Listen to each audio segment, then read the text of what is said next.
complexity is the killer of revitalization. And That's good. And here's what I want to use that to launch from this. And we all have done this.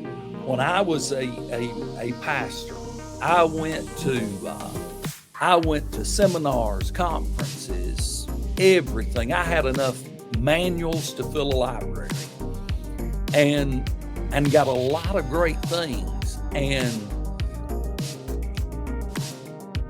But there were times that I just had information overload. Felt like I was drinking water from a hydrant. And there would be information overload, and there would be so much.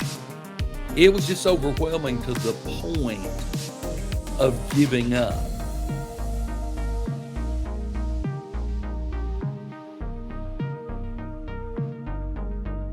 Hey, welcome to the Revitalized Church. I'm Pastor Will Earp, and I'm thankful to have you with us today. My guest today is Bishop Kip Box. He is the administrative bishop of Western North Carolina. He has a passion for revitalization. One of the things we talk about today is complexity is a killer of momentum. Imagine that. We can make things a little bit too complicated. I don't know if you've ever been guilty about that, but I sure have. So as we go through this today, remember, how can I simplify things? How can I make them the best that we can? And how can I do this in glorifying the Lord and letting Him get all of the glory? Hope you enjoy this. As always, please like and share this if you can. Our goal is to help you be the best leader possible and to share the information that's already out there. If you know of a guest or someone that would be a great person to be on here and people need to hear their story, send that to me. I'd love to talk to them. With that said, let's go to Bishop Kip Box. Hey, Bishop Box, thank you so much for joining in today on the Revitalized Church podcast. I have been excited about hosting you for a while now. We finally got to be able to put it together. And so thank you so much for being a part of the show today. If you wouldn't mind, take just a second, greet our guests, let everybody know who you are, where you came from, and how you got to where you are now.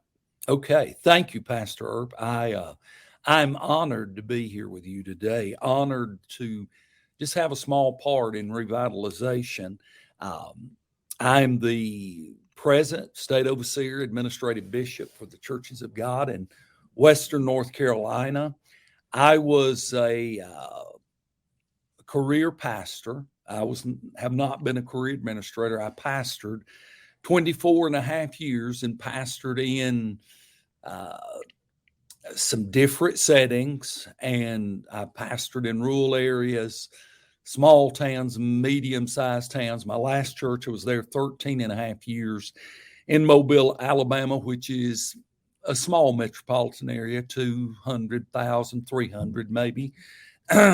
So I am married to Tammy. My wife works here in ladies ministry, and I have a son, Judson, who is a senior this fall at Appalachian State in Boone, North Carolina. And my daughter and son-in-law live in Vestavia, Alabama. It's part of the Birmingham metro area. So I left the pastorate in 2016 and went to the North Central region, the Dakotas and Montana. And then after that, we went to Michigan. We're there 4.5 years.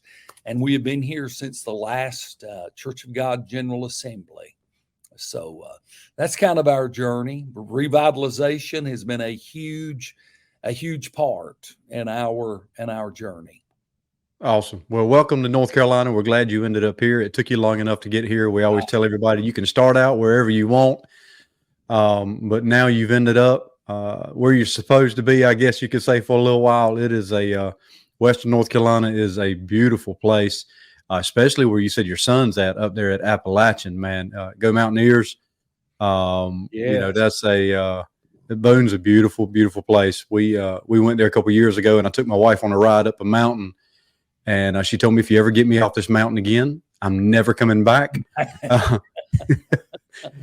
We were going up in the dark, and the snow tire sign was blinking, and it was snowing, and we couldn't see where we were going. And when the sun finally came up and she saw where we had been, she said, I ain't doing that anymore. So, but no, we love Western North Carolina. But so about revitalization, this is it's a topic that we love to talk here. It's what we do. And one thing I love to talk about is to get everybody's get your definition of, because you can talk to different people and ask them, right, what is a healthy church? And everybody you talk to seems to have a different definition of that. They've got things that they look for, whether it's attendance, whether it's service, whether it's the laity doing things, it's discipleship. So as we get started in this, so to know where we're ending up, your roadmap will kind of tell us how to get there. So let's start from the back and work forward. What is a healthy church to you? What are we aiming for, and what does that look like? I think a healthy church obviously knows it is a church on mission. It is missional. They are existing to win those that don't know the Lord, those that are hurting. Not only is it missional in reaching the lost through evangelism, it is also missional in that a healthy church makes disciples. A healthy church is going to be making disciples. I read this one time and I kind of like it. The church that is healthy is in the process of moving a first-time visitor from spectator all the way to a discipling warrior, a minister. And that leads to the fact that a healthy church uses the giftedness of its people. It doesn't go without saying that a healthy church is obviously a praying church, and a healthy church is a connected church, whether that be through small groups or Sunday school or ministry teams or volunteer teams. A healthy church is a connected church. Those are some of the things that I think of when I'm thinking of a healthy church. Now, I love that the quote that you gave. The church that is healthy is in the process of moving first-time visitors all the way to warriors for Christ and ministers for Christ. Absolutely. But what I like about that, or what you said, is in the process. The job's never done. So as soon as you get one there, it starts all over again. Yeah. Yes. Or it's in different stages. You've always got it's. I think when I was listening to that, it's fluid, it's moving, it's doing something. So I like that, the present tense. It's in the process of doing something. So when we were talking about this, you were telling me ahead of time about the key to this, about the start, because everybody wants that starting point. How do I get there? What do I look for? What do I do? Because it can be a little bit daunting doing this. So if we're wanting to become that church that's in that process, if we're wanting to help that first time visitor move from point A to point B, what's that first step? What does that look like? Well, it's ironic you asked that question, because I'm reading a book right now about movements, and it's primarily about church movements. And I'd never thought of it this way. It said, of course, you and I know the pastor is the key. As I said to you one time, if the pastor doesn't believe it can happen, it's not going to happen. The pastor has got to believe it can happen. And for that pastor that is missional and believes it can happen, I read this in this book of movements, and it hit me like a ton of bricks. There has to be an assessment, and there has to be an assessment of this is our reality. Okay. And so then, I'm sorry. Then from that assessment goes the vision and the dream of what is ideal.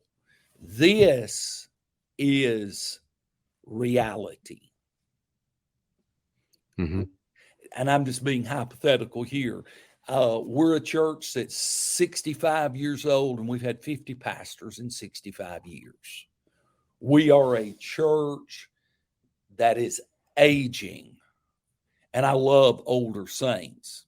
church. Mm-hmm. I love a multi-generational church, but we know if a church has no students, has no children, no babies in the nursery, we've got to do something. So I do think we must determine what is reality. I had a pastor once, or pastoral candidate, interview in a church with a council, and at the end of their asking him questions, I said, why don't you ask the council some questions? And the first question he asked, I'll never forget this. It was mic drop moment. He said, if this church closed today, would this city, this community know you were no longer open? Mm-hmm. And I'm like, dear Lord, you talk about assess. That causes assessment of where are we? Right. Are we a church?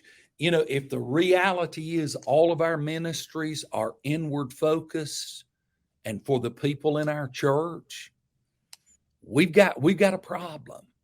Right. You move that from ideal to all our ministries must be on mission and must fulfill the vision of the church. And obviously they have a strong outward focus, and then the inward focus is to disciple and to get people focused on personal evangelism, relational evangelism. But I would say the key to start toward health is reality versus what's ideal. And that takes some hard honesty in that. Absolutely. You know, a lot of guys don't have I think from what I see is with that reality comes acceptance. Acceptance is ownership. It's, you know, you got to look at, we don't like to look back. You'll hear that statement a lot. We're not looking back. We're looking forward. Well, if you don't look back, you don't know where you've been, why you've been there. I encourage a lot of pastors. One thing I did 2 years ago is I pulled all the records on my church all the way back to 1987. That's as far back as we had. And I plugged in the attendance and the tithes and made a graph out of it. And I went to my members because I've been here 5 years now. And, you know, you have to understand why you are where you are. And so I went to some of the senior members that have been here the entire time. And I said, all right, what happened here? You know, this is one of our best days. What happened? And then all of a sudden you see it drop off. What happened here? You know, you're not getting into the business of what the previous leadership did. It's what did I need to fix? And so this takes hard questions to answer. It's not something that you can do. You know, sometimes you got to ask some hard questions. When you were talking about it, I thought about Tom Rainer's book, That Autopsy of a Deceased Church. Yeah. You know, we did that on a Wednesday night, and those asked the questions you just asked are, what are you doing outside? Where's your focus? What are you doing? And so, like when you tell pastors to assess this, what kind of guide do they go by? Like some guys might not even say, all right, I want to ask these questions, but what are the right questions to ask? You know, I mean, we almost need our own checklist at times to come up with. You have made a very valid point. I think my wife and I had this conversation recently. I said it is bad when people don't even know they're even supposed to be asking the questions. Right. And then it's bad when they don't know what kind. I think books like that by Rainer, I think books by Stetzer, those who have really worked with the local church, whether from consultation or pastoring, I think they give us a guide to ask the right questions. Let me piggyback on something you said. You were talking about basically the history of a church. We don't live in the past, but I had an overseer one time to tell me, he said, when you get to a church, you better know their history. Mm-hmm. You better know what they came from that has brought them to where they are. And I think, like you did with your church, is an excellent thing. Okay, here we were strong. Here there was an obvious dip where people either died off or left the church or whatever. What happened here? I think, if we don't study history, sometimes we may repeat the bad parts that That's we right. don't need to repeat. And I think history can give us a roadmap of where we need to go. I think questions that should be asked are there ministries reaching this community? Are we making disciples? If you have Sunday school, there's nothing wrong with Sunday school as long as you're making disciples. If we have small groups, are they making disciples? Are they connecting people? You won't hear me say a lot today about praying, but that would be one of the first things I would do. It was always one of the first things I did when I went to a new church. We began a concerted prayer effort, and we began a ministry of prayer because the Bible's church growth manual is the book of Acts, and there are 28 chapters in Acts, and ironically, prayer is mentioned 28 times in the book of Acts. And I say that because nothing happens if we don't pray. If we do not get before God, it's like I heard Dr. Raymond Culpepper tell a story once of a denomination its leaders were meeting. And they realized, dear God, we're in a mess. We're dying. And the bishop or superintendent told all of them, said, let's get on our faces before God right now and ask God to bring us revival, to bring us back. So prayer automatically, very first thing is to see, is this a praying church? And I will say, I've never been to a church that I didn't have some prayer warriors. And if there wasn't a concerted, organized effort, I found out who my prayer warriors are. Right. And we started getting together and we prayed. Oh, that is, prayer is it's the go-to answer. You know what I'm saying? You always hear people say, well, just pray. I don't think they put the weight behind it that it needs sometimes, or there is a strategic prayer. It is a emphasized prayer. It is, it's there's power when you realize the power behind what you're praying about. So yeah, I appreciate you bringing that out. And that's a good list to start with. And when you start expanding that, so if you say, are we making disciples? Are we not making disciples? That can go into so many different directions. If you're not, then why? Each time you get an answer, ask why. Ask why. Ask why. And so you'll go down the line. Are we making disciples? No. Well, do we have a good curriculum? Yes. Who's teaching it? Well, you'll start finding answers that you might have to make adjustments with that proper assessment. Though, you said the pastor is key. It takes some boldness. I think your statement about the pastor is key is not necessarily, to me as a pastor now trying to work through revitalization here. We're doing different things and growing. Our church is really, we're not busting at the seams, but we're a healthy church. We're serving in our community. We're feeding people. We're getting together. We are studying. We're following the Acts 2 model. But that took some bold decisions that were not easy and a lot of sleepless nights. And I worried a lot of my mentors to death. And if they watch this, they're probably thinking, you have no idea what he went through. We all have those times. And I was not the boldest, strongest person going through it. It was tough. But you're not just putting weight on them saying the burden belongs with you. The boldness has got to be like, speak to them for just a second. Like when you say pastor is key, how do they, that strength, where does that come from? What do they need to make some of these decisions? Well, obviously they need the strength that only God can give, because leadership, pastoral work, it's tough. I'm not gonna shy away from that. But I think that strength also has to begin in the pastor to be bold, as you said, bold, and I would even say confident that God is leading the pastor to do whatever is done. A confidence. I have bathed this in prayer, and I believe this is what we are supposed to do. And a lot of times, I think, I think you realize when people are with you and you love them. But let me also say this as a word of encouragement.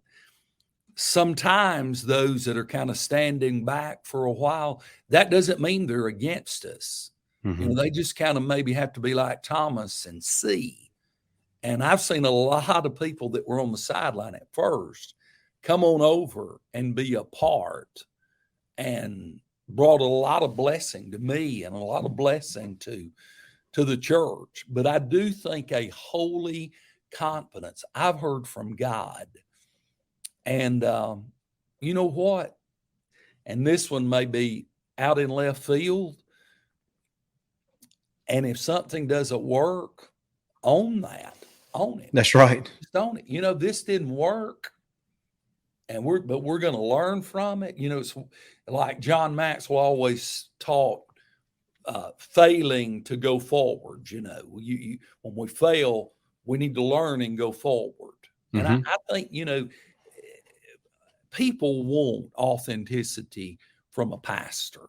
They want an authenticity from anybody that is leading them or guiding them.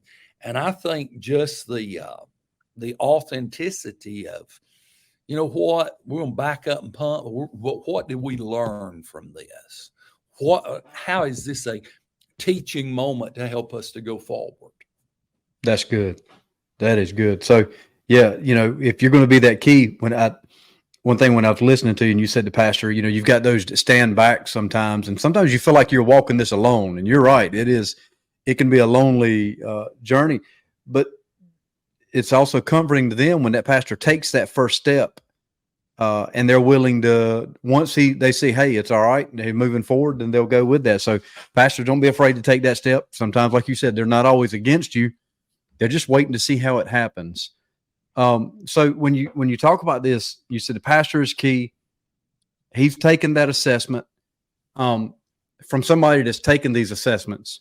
And let me relate it to my construction background.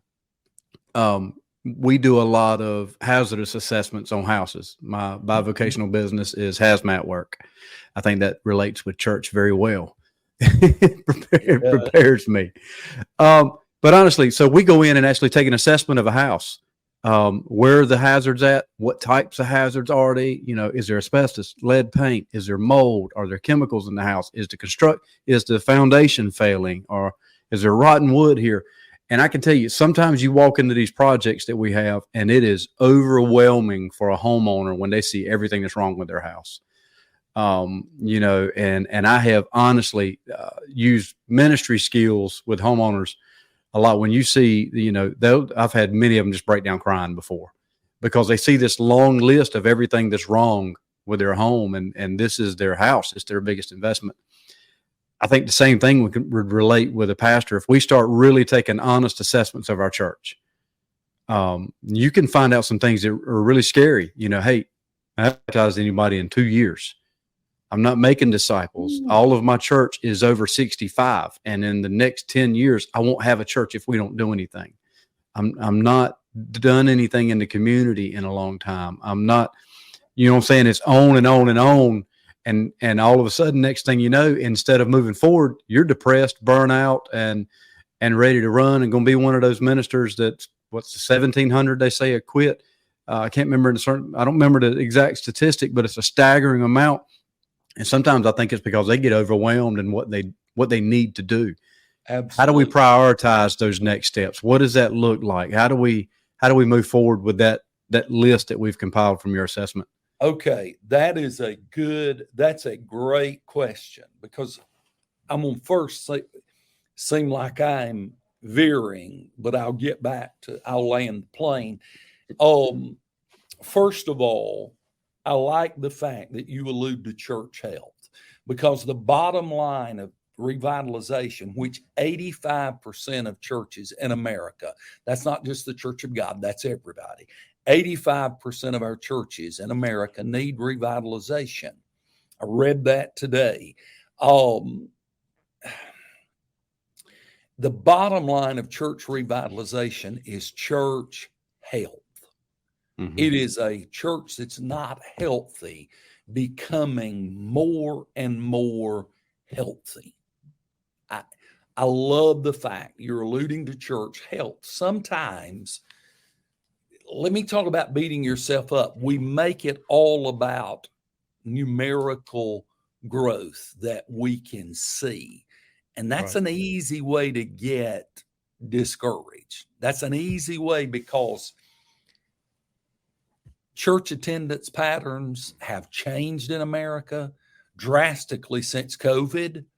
So there's a lot more things than just number. That's part of it. But we've got to look at the health. Now, let me say something that you just brought out. Complexity is the killer of revitalization. And here's what I want to use that to launch from this. And we all have done this. When I was a pastor, I went to seminars, conferences, everything. I had enough manuals to fill a library, and got a lot of great things. But there were times that I just had information overload. Felt like I was drinking water from a hydrant. And there would be information overload, and there would be so much. It was just overwhelming to the point of giving up. One of the greatest things that I have learned that will fit into what we're talking about today is church systems. And some of these seminars and conferences taught church systems. And so I was doing a little research today before I came on, and like I saw one site that said 18 systems every church should have. Oh, wow. That's complex to me. That's complex. I'm going to say this. I think there are 5 to 8 that for sure. Now, let me say this. Some of these systems need to be in every church. I would say these systems need to be in every church. The ones I'm going to talk with you about some today, I think they should be in every church. But let me say this. There might be churches where culture would cause you to need another system. Obviously, a church that is in a military town where there's a lot of transient folks, that's different. A small community church, there's not going to be as much transition. So we need to tailor these to our unique situation. But in looking, let's say we look at 8. I'll just go ahead and say 8. 8 systems, probably in these systems, most churches are doing some of these things, but some churches may not be doing any of them well. Right. So we talked about prioritizing. I would say we need to prioritize what is most urgent. And rather than getting your volunteers and your team to look over all of them and start to work on, say, all 8, you're going to get overwhelmed and you're not going to do anything well. And it's going to set you back. I heard someone say this, and this gave me great victory. When you come back from a conference where you've studied systems, pick out the most urgent one that needs your attention in your church. Mm-hmm. Get it strong. And also write it down. Write it down. Write down the system. Write the reality of your system, and then write the ideal. And I'll just let me just bring out this is one, and it's so old it's going to seem cliche-ish. But I combine hospitality with assimilation. Mm-hmm. I can tell you this. I feel probably within the first 10 minutes of a person getting out of their car, going into our sanctuary or to a classroom, I feel we've either won them or lost them. Oh, I've heard numbers even way less than that. Yeah. I think 10 is very generous. Yeah. Yeah, I think it is generous too. And I'm going to say this. I realize that with social media and the anonymity of social media, we often don't think about friendliness. But when you go somewhere new for the first time, friendliness matters. It I'm does. going to tell you, I go to a different church every Sunday, and the first thing I look for is friendliness. Mm-hmm. I went to a church last Sunday. I was greeted ASAP. My wife and I were greeted. We were brought in. We were told where the restroom was. We were shown the auditorium. I was so impressed with first impressions. You know, we talk about first impressions, and I think the hospitality. I think being on doors, opening doors, giving direction, guiding like a tour guide. I think those things, and I think the quicker you make that touch from the parking lot all the way to the sanctuary or to the classroom is so important. You know, if you have a family with children, whoever your greeters are, host and hostess, they need to know that if Johnny's here and he's 10 years old, we know where his classroom is and who his teacher is. And we need to say, your teacher is Mrs. Smith, and you're going to love her. You know how much that means to a parent? And that's an easy fix. It's an easy fix. Yes. Yes. It is. I'll tell you, I remember when we were going through MIP and doing our large church, small church visits, places like that. We visited a church here in Eastern North Carolina, and I'll brag on Dalen Mooneyham's church is Farmington Heights. We pulled up in the parking lot, and there was a lady getting in her car to leave, and she didn't recognize us. And she got out. She said, "Are y'all visitors here?" And we said, "Yes, ma'am." And didn't tell her we were ministers. Didn't tell her we were going through anything like that. She said, "Hey, do you mind? Let me walk you back in." She was leaving from the early service, got out of her car, introduced herself, and I still remember her name now. Her name was Star. Star walked us in, walked all the way to the children's department with my kids, walked us, introduced us to the greeters at the door, and then she left. And I'm like, you know what? If we weren't on the journey we were on, that's probably where we would have ended up just because of that. And it's a culture. It is. Yes. Oh, I'm glad you said that. We create a church culture.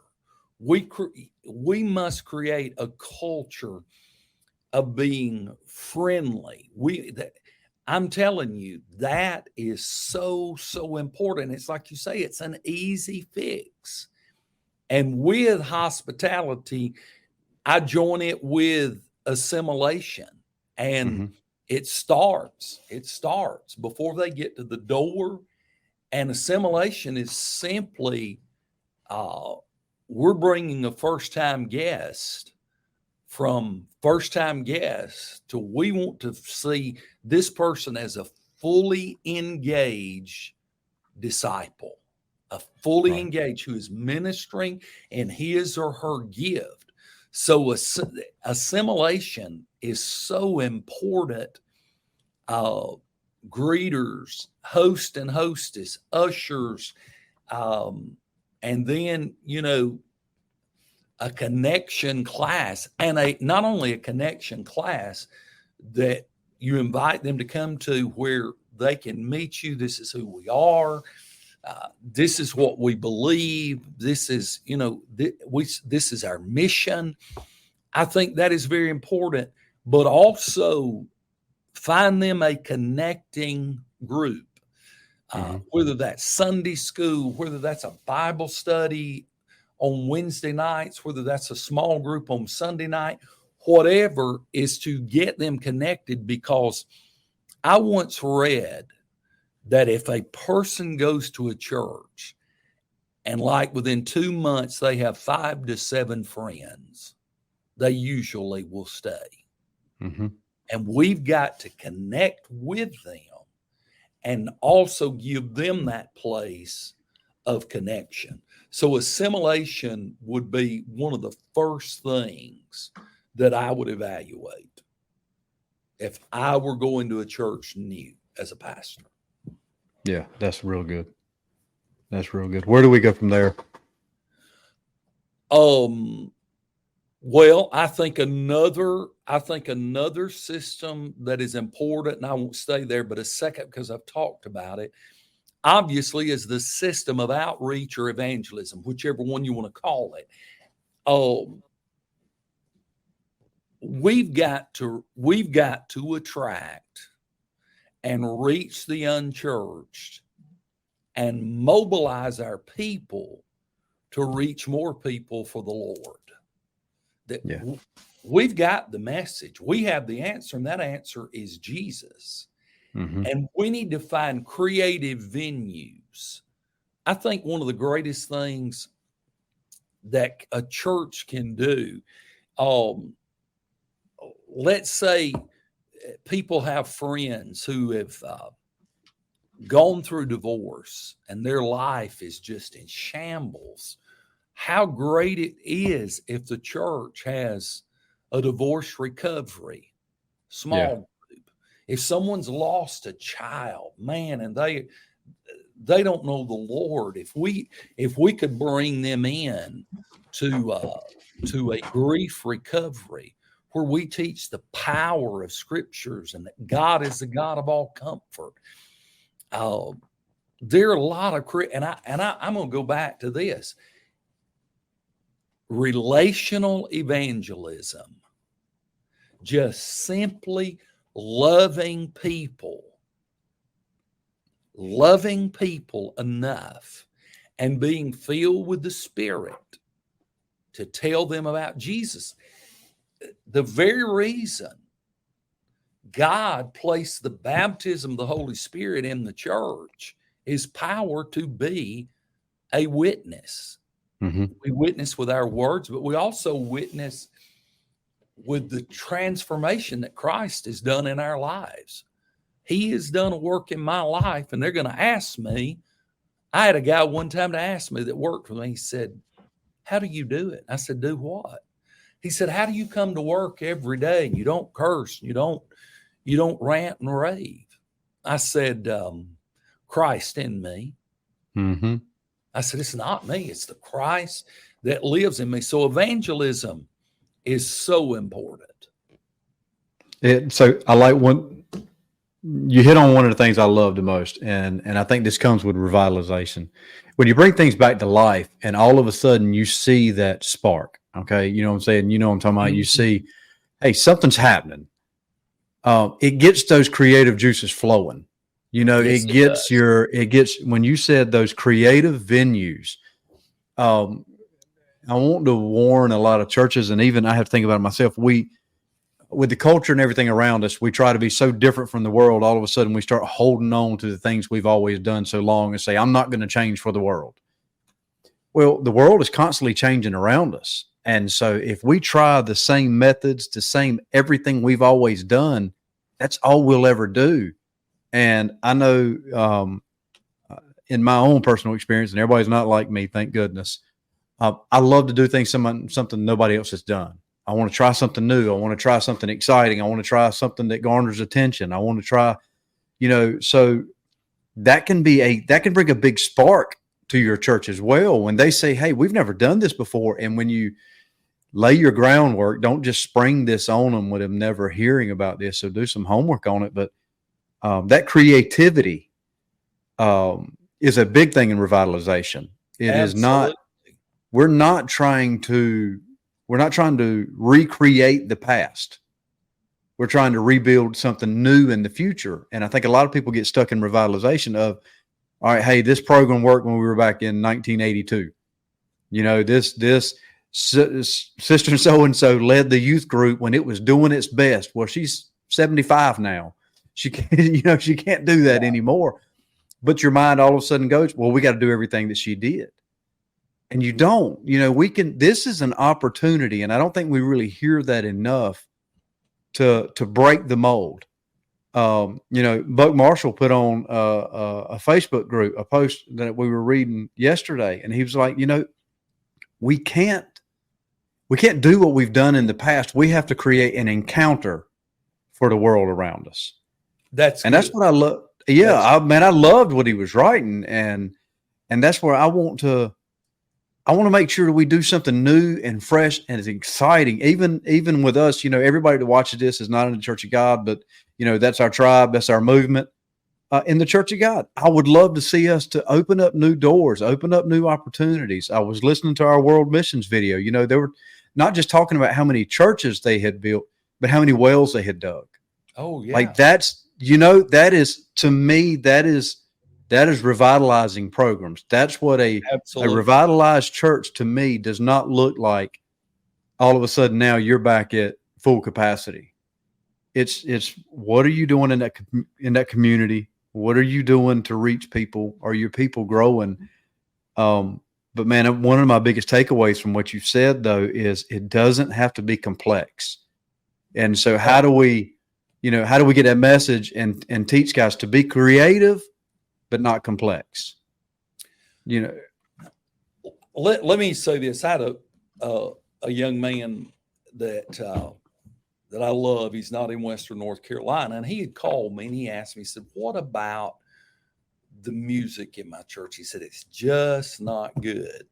And he had referred to a worship leader that was near them. I said, I tell you what you do. You get that worship leader to come over one Sunday and work with your people and let your people see excellence. Let them see it. And I said, man, it's going to charge. They're going to be charged. They're going to want to do that. I think one thing pastors, they need to do some research. They need to look at, churches that have been revitalized and look at some of their ministries. We're not going to use everything we see, but we will find things that would really work in our area, that would really work and help us to reach. Oh, and let me say one other thing. You use the word encounter, and I know we're about finished up, but I want to say this one thing. Here is a system that we may not think about, and that is worship. Because I want to tell you, our worship services, the music, the preaching matter. They matter. That experiencing God, encountering the power of the Holy Spirit, that is a life changer. And that's not, while that's not anything we can do, we can pray, plan, and do it with excellence. That's good. We can, I'm telling you, man, Pentecostal churches, people need to experience God when they come in our midst. They need to experience and see life transformation. And I'm going to tell you this, when they experience God, they're going to go tell their friends, they're going to tell their family. And Mm-hmm. then people develop the attitude, if God can do it for him, Mm-hmm. he can do it for me. So that Mm. worship service, it matters. I don't, and that is something, you use the phrase easy fix. Sometimes we make that complex. That's not as complex as we think. Well, we hear, so I can tell you from a small church perspective, um, you'll hear people say, do it with excellence. That doesn't mean you have to have lifelong musicians that and have every instrument in the band there and have all the latest Correct. technology and all in our church. Man, we were frustrated. We didn't have any band, and here now, we started investing. We're playing the long game. My daughter's 15 playing the piano. We didn't have a bass player, so I started learning how to play bass. And so I'm doing my best at, what I'm saying? We've been at it now for about a Absolutely. year and a half. We didn't have a drummer. So I told the church, if somebody will take drum lessons, we'll pay for it. And See, a 9-year-old girl stepped up, and now she's been taking lessons for almost a year, and she plays in every Sunday. And so that's that creativity. I'm not bragging on me. I'm trying to absolutely. give these ideas because now it's amazing the difference that's made in our worship service. And so a lot of pastors may not have everything they need in their church, but you've got it in your community. Lessons are not expensive. My mom taught me this. We grew up in one of the largest churches in Rocky Mount. And I've always heard the story. One of the music people back in the 50s and 60s, we used to give free piano lessons. And because of that, there were piano players in all of the churches around Rocky Mount that learned. And so, we do have those opportunities. And to me, like I said, that's a sign of health. We're doing something It is. to sow into the future, to build into the kingdom. And so don't get trapped in the excellence means you've got to be the best player. Just do the best with what you have. Absolutely. Absolutely. Yeah, I get excited thinking about what God did there because that was a big frustration for me for a while, not having all of this stuff. And then I just start saying, instead of being frustrated about not having it, God's given me an opportunity instead of, it's not a curse. It's a blessing. So now my daughter, this little drum player, and even me, I am not I can't jam with the best of the bass guitar players, but I'm learning. So I'm even being Absolutely. revitalized myself. So this has been really good. We've talked about the pastor being key. I love that. Pastors don't take the stress of that, take the excitement of it. God will use you to do something amazing. You can be that spark.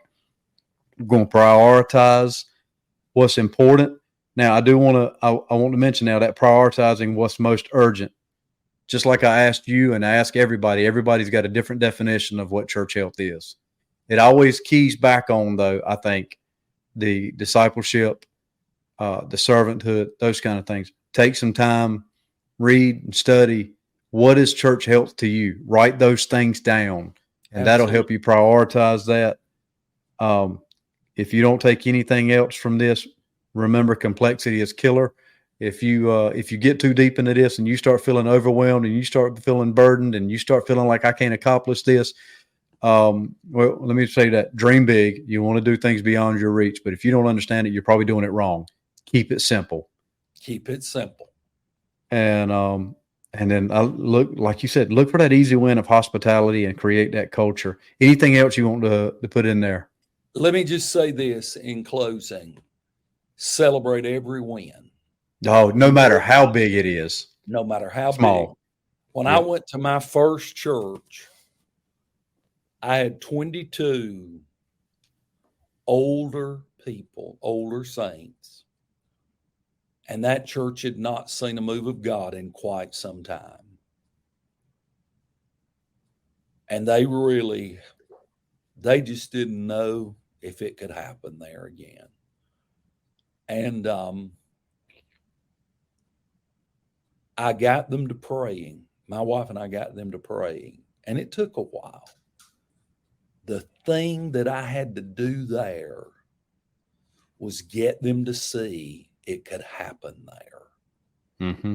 And when they saw it, They wanted it. Not a one of them resisted. They wanted it. They wanted God to do something.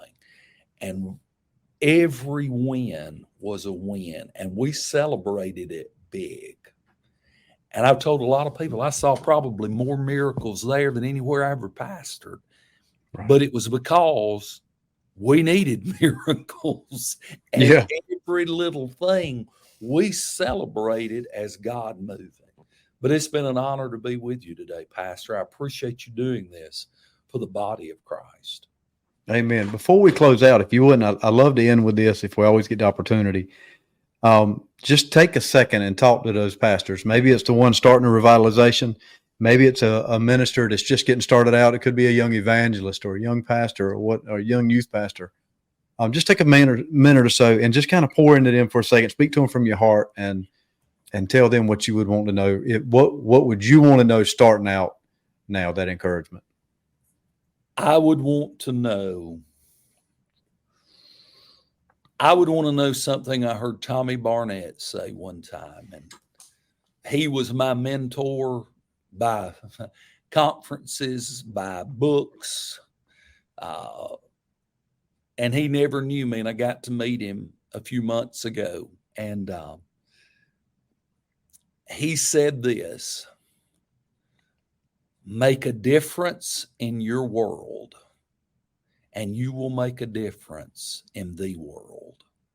Oh, that's and good. Find hurts and heal them.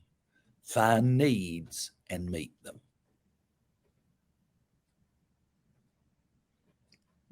That's good. Find hurts and heal them. Find needs and meet them. Man, that's a great description of what a pastor can do. Keep it simple. Keep it simple. So, Bishop, thank you so much for being willing to come on. I have really enjoyed this. I think we've covered some great material. I know if somebody's made it this far and listened to this, that they will be blessed by it. And hopefully it'll help them along their journey, revitalizing their church. If you got any questions, reach out. I hope you'll get to know Bishop Box. He is a great benefit to the Church of God and all that he does. We're thankful to have him on the western part of the state. And so thank you so much for watching the Revitalized Church. Thank you again, Bishop Box. Have a great day, everybody. You too. Bye-bye.